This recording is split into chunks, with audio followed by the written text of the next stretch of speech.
Hi everyone, I'm Amr Patel, Executive Director of Teach for America, Indianapolis. I am thrilled to be a part of the Defining Equity Fireside Chat and part of InnoPower and Indianapolis Recorder's 2022 InnoPower Minority Business Conference. Equity lies at the center of our mission at Teach for America here in Indianapolis. And for folks who may not be familiar with our organization, we are a leadership development organization that recruits, develops, and supports equity-minded leaders to begin their careers in the classroom, serving underserved students, and over the course of their lives, make a contribution as advocates and fundamental change agents to transform education such that it's equitable for all Hoosier children. We are focused on how we can work together as a community to ensure all Black, brown, and underserved kids are able to realize their full potential and lead lives of choice in a vibrant and just state. And so I am proud and honored to be able to be in conversation today with Karrah Herring, the Hoosier State's first ever Chief Equity, Inclusion, and Opportunity Officer. Karrah, great to be with you. Thank you. It's exciting to be with you as well. I'm looking forward to the conversation. So tell us a little bit about your role and your mandate. Yes, well, I always like to start these conversations by letting people know that I'm a Hoosier through and through. I'm from South Bend, Indiana, born and raised up there. Went to Purdue, then went to Valpo. And so when the governor tapped me for this opportunity to really sit down and look at inequities across the state and think strategically about how we place our resources, I was all about it. Anything that I can do to serve the Hoosiers of the great state of Indiana. And so it's really split into two buckets. The first, I'm looking at our 30,000 plus workforce with my team to ensure that we have a laser focus on how people are experiencing state government. From the hiring process to when we pull them into state government, to their journey throughout, and even when they leave, because there are opportunities outside of state government. So there are some folks that will go on, but we want to ensure that we're creating a culture of civility and respect. So that's that first bucket. The second bucket is externally facing, and it's really focused on how do we tackle some of the equity gaps that we see related to the services that the state provides. And so thinking about education, that's your wheelhouse. You know the data that's out there. Thinking about our workforce and healthcare and public safety and social services. And so my team is working really, really closely with the Management Performance Hub, MPH, that arm of the government, to look at the data and to set strategic initiatives based on the numbers that we see. And I told you this before, some of the outcomes that we hope to get to, I won't get to see those during my time in my position, but I'm hopeful that we're laying a foundation that others will be able to build upon. It's incredible, thank you. Yeah. So you've been in your role for a little over a year now. Yes. And so I'd like to start, I think it's helpful to ground everyone in when we say equity, what do we actually mean? And so how do you define equity, and how's the state of Indiana define Well, equity? I'm not going to give you an academic definition of I it, right, appreciate that I would have used at Notre Dame when I was there. But what I will say is that I'm a firm believer that one's circumstances in life, what they've been born into, the obstacles that they run into, should not dictate their opportunity or access to opportunity and success. And so when I think about equity, when my team is thinking about equity, we're looking at where are achievement gaps in education, where are there opportunities to create more access in our workforce, with housing, with anything related to healthcare and outcomes, right? When you see those gaps or those disparities where people are not getting the good results that we want to see to improve quality of life, that means there's probably an equity gap there. And we need to be strategic about where we're placing our resources. And so that's what equity means to us, and that's what we're working very hard every day in the State House and across the state to lay the foundation to achieve, so that all Hoosiers have access to the tools that they need to live their best quality of life. All Hoosiers. All Hoosiers. That's right. I think it's helpful to talk about progress where we're seeing it. Yes. And so could you tell us a bit about specific ways, measurable ways, where we in the Hoosier State are seeing progress relative to equity gaps that have been with us for a long time? Yeah, I'd like to start by saying COVID was a great teacher for us. And I think a lot of, when COVID first started, you started to hear terminology about flattening the curve. And people were like, what does that mean? And so what it did was it forced us, it triggered a lot of people across the country, not just in Indiana, to start to look at the data. And because of that approach to trying to solve for some really challenging issues during COVID with the rates and the death rates, people are now utilizing that methodology of using a data-driven approach, evidence-based approach, to really drilling into the root causes of inequities that we see in the state. And that shift has been prevalent, and I'm very proud of that, because now we can look at our iRead data. We were doing it before, but I think the intentionality with utilizing that data is in a very different space. And so I'm very, very hopeful through partnerships with the Department of Education and the Commission for Higher Education and even DWD and others, as we start to drill into the numbers and get to root causes. That is a really positive approach, because that means that we're being very intentional about the resources that we're placing into our communities and where we're placing those resources. That's a huge piece of progress for us. That's a huge source of progress, absolutely. Yeah. So, okay, so let's talk about progress we need now. Yeah. As you think about the next 18, 24 months, and then really the next generation. That's right. What should we have our sights set on? What progress should we seek to realize? And based on what's driven progress so far in recent years and in recent decade, how might we go about seeking that progress? Yeah, so loaded question. I could talk about this for hours on end, because this is the work we do every day. But this is what I tell people. If I had a soapbox that I could stand on and really just talk to the masses consistently, it's going to be around education, early learning, making sure that our kids are at the literacy level that they need to be at by 3rd grade. Because we want to get more students interested in science and technology and engineering and math. But if they're not comfortable reading the content, if they can't understand or comprehend what's in front of them, then we're doing them a disservice. Because in order for them to be the wave of our workforce, which we know, we have some gaps in the workforce right now, these students have to be set up for success. And so education, I'm a firm believer that that's where we're going to see a lot of the solutions placed for what we hope to accomplish in the future. Immediately right now, pour your resources and your time to figuring out how we can improve the social determinants of health for these students in the neighborhoods across our state that are struggling. Where can you invest as a philanthropic person, right? Where can you invest into food scarcity and housing and technology, broadband access, so that these students have the tools they need to be successful? And this is probably one of the most important things for me. COVID, if it taught us nothing else, we really need to be laser focused on the mental health of our students and how they're experiencing the education system. And so there are a number of different organizations across the state and your communities across the state that you can look up and tap into, because if we are going to have a strong workforce and a strong economy and a future that is not a school to prison pipeline, a future that is not where people are relying on social services, it starts with that early education and building that pipeline for the future. So that's my soapbox, and I'm gonna stand on it for a long time. I love that soapbox, and you heard it here. Early learning and early literacy are profoundly predictive of longer-term outcomes and the health, ultimately the health of our workforce and the health of our neighbors. That's right. And so thank you for your leadership. I want to close by quoting you. This is in an IndyStar article not too long ago that you said, "I believe our job is to really identify what those barriers are, remove them, and make sure that people have access to what they need. We just need to make sure we're not a barrier to progress." That's right. It's nothing scary. It's nothing mystical. It's just a process to really make sure all of us have our best quality of life. Thank you, Karrah, so much for your leadership. Thank you. And the leadership that you're providing on behalf of the governor and on behalf of all of us. Thank you so much. So great to talk with you. Likewise.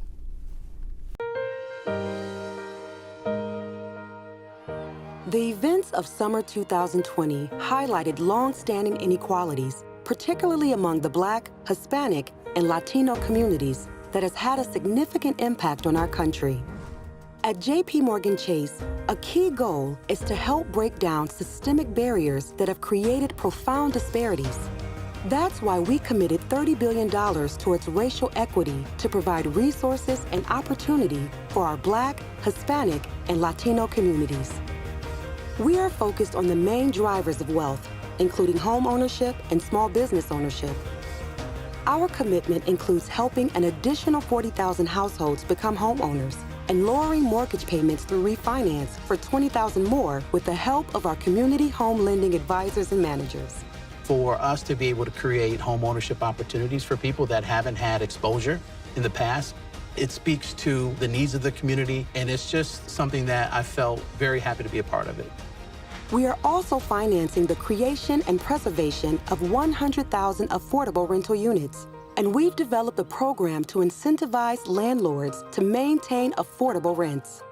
To support entrepreneurship, we're providing an additional 15,000 loans to small businesses, as well as one-on-one mentorship and support through our senior business consultants.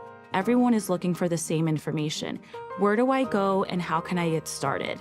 The end goal is the same. How can we help educate and bring awareness to what we're doing as a firm, and most importantly, make a true impact within their homes and/or communities? Action. We're also increasing our spending with diverse suppliers. We're making banking more affordable for people through access to low-cost accounts and adding branches in traditionally underserved neighborhoods, building community centers in neighborhoods that need it the most, and hiring community managers to help our customers along the way. In order for us to be successful in these communities, we will need everyone leading the charge. Home lending, small business, wealth management, we all need to get in front of our customers, get in front of the community, and help them. As we continue supporting diverse local businesses and nonprofits, we've established a new initiative using New Markets tax credit investments to spur growth and inclusion. We've invested more than $100 million in minority-owned banks across the country and are building a more equitable and representative workforce by developing a diverse talent pipeline for people at all career levels. We're committed to racial equity and helping drive inclusive growth in communities for a stronger and sustainable economy for all.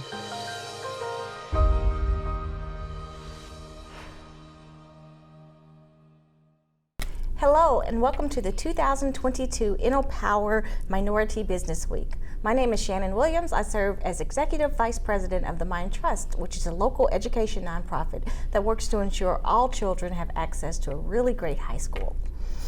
I'm so excited to introduce my next guest, a true Indiana legend.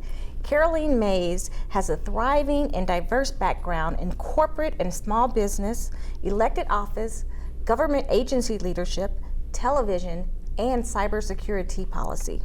Caroline's immense talent led to former Indiana Governor Mitch Daniels appointing her to serve as a commissioner for the Indiana Utility Regulatory Commission, the entity that regulates the utilities for the state of Indiana. Nationally, Caroline was chairperson of the Critical Infrastructure Committee and the National Association of Regulatory Utility Commissioners, which focused on cyber and physical security. She also served as the Mid-Atlantic Regional Conference president and was president of the historic Indianapolis Recorder newspaper for several years. Caroline is a noted speaker and leader in this community, but also nationwide, and she's received hundreds of awards for her professional and civic work. All of these amazing accomplishments are great, but there's more to it. Caroline recently founded two wonderful organizations, Black Leadership and Legacies and Inspiring Leadership LLC. So thank you so much, Caroline, for joining me. Thank you, Shannon. Yes. I don't know about a legend, but you're a legend. You're a legend. Thank you so much. That was claim very it, nice. Own it, claim okay, it. Claiming it. You're claiming it. You're literally one of the most successful women in the state, but certainly one of the most successful Black women in the state. Thank you. And that's not because I just love you personally, it's just the truth. You've accomplished so much throughout your career, and your career has been so diverse. You were in the publishing industry, you were in the chemical industry, and the utility industry, just so very diverse.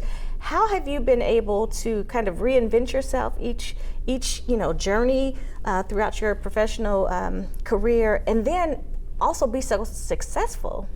What do you attribute to all that? So first and foremost, let me say thank you. Mm-hmm. Thank you so much. I adore you as well. Yeah. I would first say I didn't do it alone. Mm-hmm. That's the first thing I would say. It's so important for us to recognize the people that have helped us along the way. Right. And I've had a lot of help along the way. Yeah. People like you, when we were at the Recorder together, and after, family, other people. So I stand on a lot of shoulders and with a lot of people locked arm in arm. Right. And when we talk about how I reinvented myself, it's so interesting. I use this, I'm very visual, so I tell people, it seems like when I get really comfortable in a career and I'm moving in one direction, God says, okay, now it's time to change. And it's like, it's not like this soft curve. Yeah. It's like, and then it's, and it's like, totally different Right, directions. right. So to go from corporate and then and small business into the Indianapolis Recorder. So I had to reinvent myself there because I didn't have a journalism background. I knew nothing about running a newspaper. Yeah. The same with the legislature. Yeah. When I was there, I had to reinvent myself. When I was at the Indiana Utility Regulatory Commission, I had no utility background whatsoever. And then at White River State Park, I had not built anything, and I built the new venue over there. The biggest thing was not only standing with people and getting help, but also digging in and learning. I think one of the things that we do, especially when we get in these high profile big positions, is people feel privileged, and they might not learn as much. And so learning, digging in, and learning as much as you can so that you can be the best that you can be in the position. And that's what I would attribute it to. In those positions, everybody would say to me, it seems like you've been in this industry all your life, because I dug in and I learned. And certainly with cybersecurity, had no background in that whatsoever. And to be awarded nationally for my work in that area was because I had to dig in and learn the terminology, learn the people, learn how the systems work in everything that I've done. And that's what made the difference. Yeah, I mean, I've seen you work, when we worked together at the Recorder, when you talk about like digging in and learning, like I've seen that firsthand, not just at the jobs that you've had throughout your career, but like on the civic boards that you have served in. I have seen you like dig in and really immerse yourself, and that is true. Like everything you said is true, and certainly successful. It has helped to make you successful. Well, it's not, let me say this, it's not fair to people that you make a commitment to do the work, whether it is a job or whether it is on a board as a volunteer. It's not fair to the organization or to the community or to those that you're serving if you are not giving all that you can give of yourself. And so there have been boards that I've been on where I've said up front, I won't be able to do this, this, and this, or I won't be able to make meetings at this time. I'm willing to work behind the scenes, I'm willing to do whatever I can, but I can't do certain things. And if they had a problem with it, and even if I was interested in it, I said it's better for me not to hold the seat. Because it shouldn't be about sitting in a seat of power per se if you can't do the work or be fair to those that you're serving. You can do the work and still help, but not have to be in the I guess in the seat. Yeah, I think that's so powerful, and you know, I think it speaks to you and your character as an individual, as a hard worker. But I think it's necessary to say that and to set like boundaries, like you said. Like if someone wants something for you, and you like very clearly communicate, I can't do this, that. Sometimes, being people of color, Black women in particular, we feel a sense of obligation to kind of take on more, and you know, certainly, you know, because the opportunities can be so limiting. Absolutely. So where did you kind of get that courage and strength to like set those boundaries, and did you always kind of have it, or did you develop them later in your career? So I've always had it, and if an opportunity didn't work out for me in an area maybe that I was interested in per se, I would still help and work, and that made all the difference. And what I will say regarding my career path, one of the things that's probably helped me more than anything else with my success in my career or as a volunteer is just getting in, working hard, as we talked about, digging in, but if something didn't work, to be honest about that and to do what I could do. So people would say to me, it's so amazing to watch you that you don't have to be at the dais or you don't have to be necessarily at the table, but you'll still help. And helping put me at the table and put me at the dais. And people, I got offered a job, I want to tell you this story. I got offered a job with Disney, the World Sports Organization, and it was because of my work with Circle City Classic. Wow. They had watched me put together a couple different events. The events were extremely successful. Obviously this was years ago when I was doing that, but they came and offered me a job, and they really chased me for that job to the point where they offered me 6 times what I was making. Oh, wow. And they told me to name my title. it was from my community work and just doing whatever I could do to be the best that I could be. Amen. It wasn't because I applied for the job and sought it out. And oftentimes those are really the best opportunities the ones that you don't go seeking, which is great. You know, people look at you and they look at your professional journey and all that you've been able to accomplish, and they think it just all came very easily. And I know, and you know, that that's not a reality. Can you talk a little bit about some of the challenges you've experienced throughout your career and how you've been able to kind of navigate them? Because despite the challenges, you always come out on top. So how have you been able to navigate those challenges? Well, and what are some of them? Yeah, so some of the challenges that many of us deal with as women is the sexism issue. In dealing with that, what I realized when I was in the legislature, I remember sitting there when I first got in, and I thought because it's obviously surrounded with men, and I thought, I don't know that I could do what they're doing. And as I watched, I said, okay, now you're being silly. And of course, I became prepared so that when I got up to speak, I was prepared and nobody could say, well, she doesn't know what she's talking about. So preparation, that was one thing.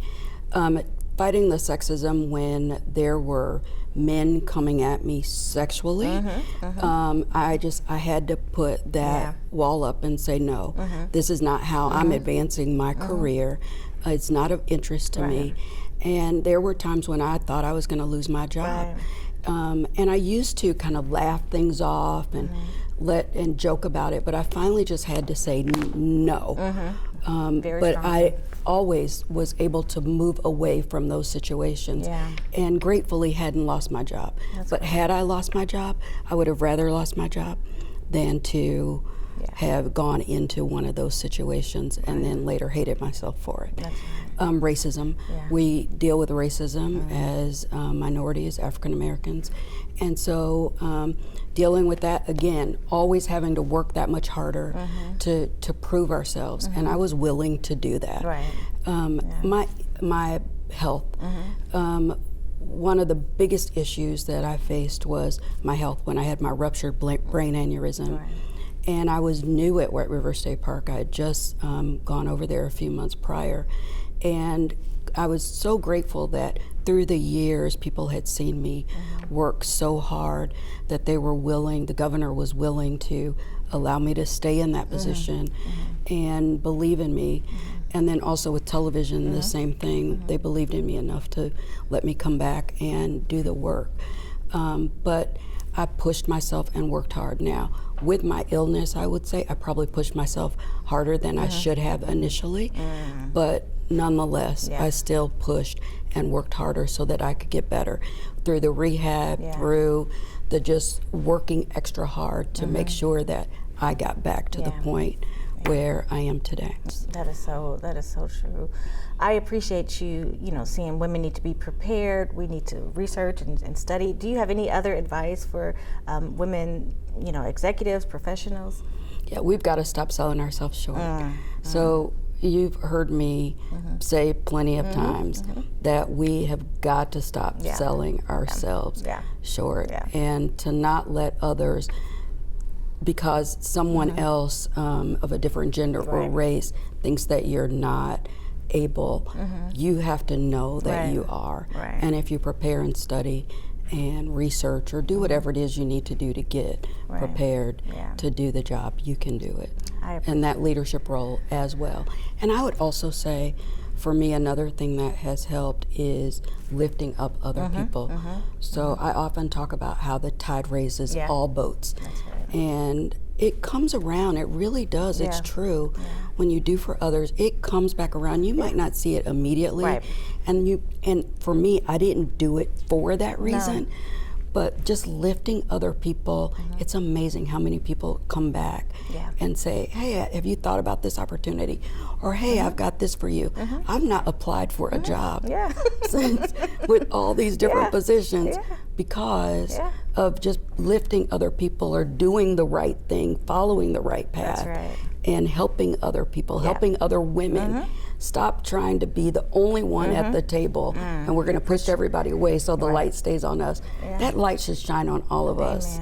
Yeah. And so. And you've done that. You've done that for me. I just love everything about you, and I tell everyone that you have helped me so much professionally. I would not be the professional, I would not be the woman, the mother that I am without you, so I appreciate that. So she's not just talking it, like she's actually doing it and investing in people.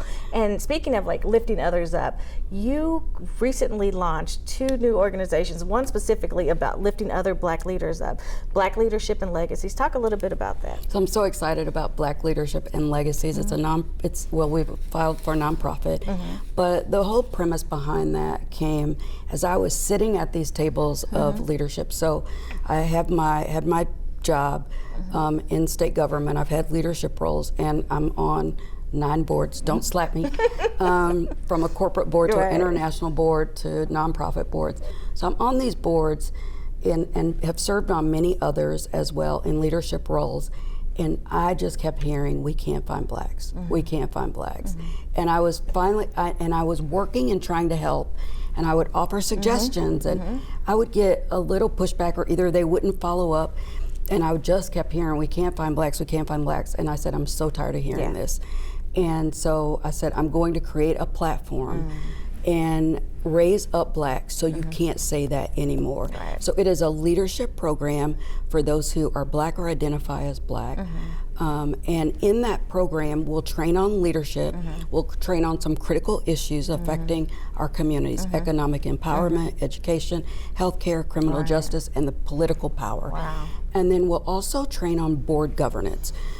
So many people go on boards and they don't understand how boards work, and they're making suggestions or saying things that really go against what board work should be. So we'll train on board governance, and then the final training, because we as Blacks and we as women don't do this well, we don't create generational legacies. And we have got to start doing that. There is a statistic now that says by the year 2054 that the average net worth of Black Americans will be 0. That literally 2054. Oh wow. That literally sends chills, like bad chills, down my spine.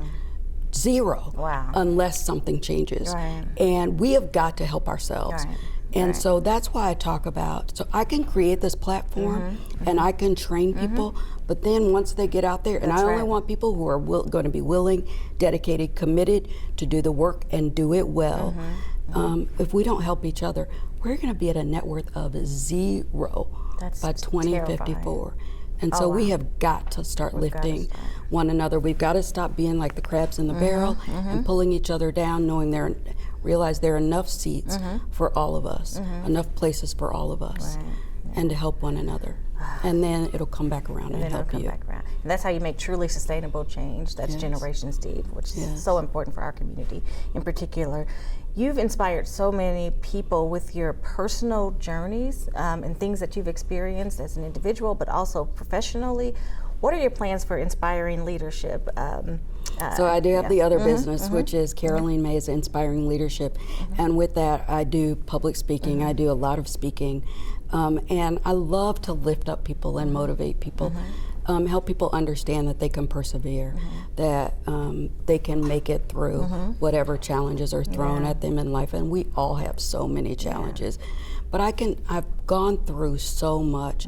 We've talked about some career things, but it goes much deeper. Obviously, we don't have the time to talk about it. So I've survived domestic violence. I was almost killed by my first husband. We've talked about my health challenge. There are also many other things that I've gone through as well. So when I was young, in college, I tried to commit suicide. And so to talk through these things, and I'm grateful God still has me here today, from the times in my life that I almost died and didn't, realizing that life can get so dark for people. If I can help people and give them hope with an inspiring story, or to talk through how you can work through it, and to know that you are loved, to know that you can make it. There is a path for you, and I want to do that, and so I want to do that with my continued inspirational speaking. And then I'm doing some DEI consulting, but the inspirational speaking and the Black leadership and legacies really fills me. Yeah, I know they feel you, and I know like how impactful like both of these entities will be. They've impacted me informally. Like you have these formal Black leadership and legacy and inspiring leadership, but everything that that program and your motivational speaking will do and has been done for me. So I'm a living testament to her expertise and her passion and your ability to teach and educate without folks even knowing they're being educated and taught, which is really great. So well, you are easy because you're so inspiring as well, and you've done some great work. But we need more programs like this, and we need more people like you and other Black leaders to be able to get to these tables. We know that it helps tremendously the organizations, and so it's not just about personal, it is about when we are willing to treat others well and help other people, what a difference we can make in this world. What a difference, and we've got to do more of that.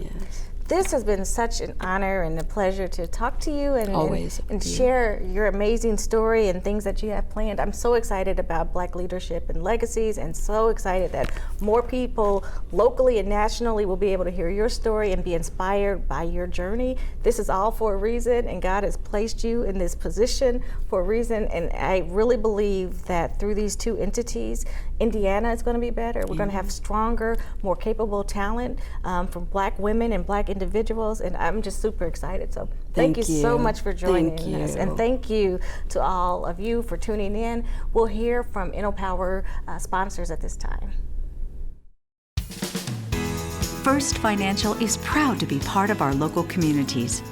As a community-centered bank, we are committed to supporting our local neighbors with programs, education, and organizations that enhance lives. We believe there's always an opportunity to help others succeed.